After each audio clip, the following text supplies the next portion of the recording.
Estamos de volta com a notícia para os estudantes. Os cortes no financiamento estudantil do governo federal, o FIES, deixaram milhares de universitários com um problemão, né? São pessoas que, para continuar estudando, precisam de uma bolsa de estudos. E aí o jeito é tentar de outras formas, já esse Rodrigo. Inclusive tem site que está se especializando nisso, né? Ajuda a procurar a bolsa de estudos. É isso aí, Ana. Tem um site que faz a pesquisa sobre bolsas e descontos que universidades de todo o país oferecem.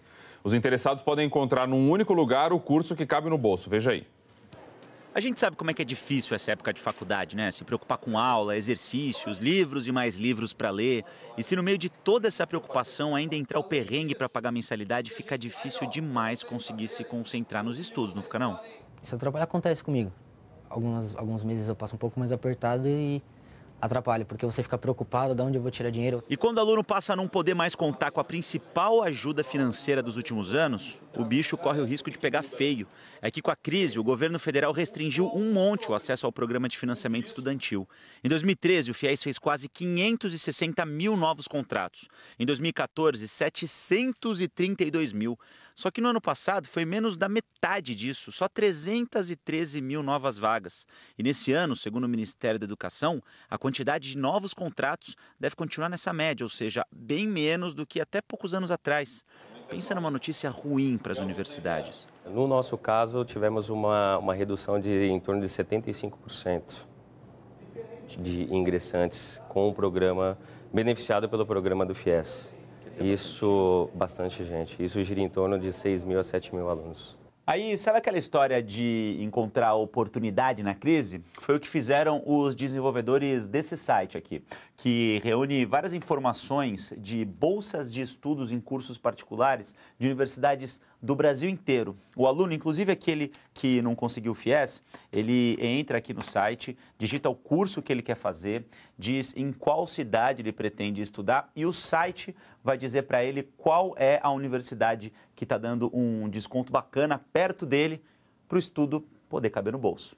Assim, o crescimento do site foi inversamente proporcional à diminuição das vagas do FIES. Só do começo do ano passado para cá, os caras viram um crescimento de mais de 300% na matrícula de alunos pelo site, que conseguem bolsas de 10% até 70% do valor das mensalidades. A demanda já era muito grande e cresceu bastante depois dessa redução do FIES e também da crise econômica, né? Tanto os alunos buscando opções mais em conta para conseguir cursar o ensino superior, quanto as faculdades também necessitando mais de alternativas ao FIES e a outros mecanismos do governo que não estão mais disponíveis, né? É vantagem para a universidade que viu o número de novos contratos do FIES cair de mais de 8 mil para 2 mil em um ano. Tem todo um trabalho de mídia digital que nos ajudou a diminuir esse impacto no ingresso de novos alunos e também ajudou a complementar essas vagas que eram preenchidas com o FIES. E é vantagem também para o aluno do começo da reportagem, que reclamou de falta de grana para pagar o curso. Se o bolso reclama, a bolsa alivia. Desconto de quanto? 30%. Você está conseguindo um desconto agora e não está fazendo nenhuma dívida futura. Então, dá uma tranquilidade que você não vai ter algo mais a pagar no futuro. Além do FIES, outro programa do governo que deve ter redução é o ProUni. A previsão é que nesse primeiro semestre sejam oferecidas 10 mil bolsas de estudo a menos que no mesmo período do ano passado. Chico e Ana, é importante também nesse momento as faculdades, né, que ganharam bem, né, com um número maior de alunos, mas também com esses contratos todos do FIES, que também agora é um apertinho também para poder ajudar quem precisa estudar aí. Esses descontos são bem-vindos, né? Vamos ver se vão ajudar, né, Rodrigo? Porque está todo mundo de olho no bolso nesse tempo de dinheiro curto.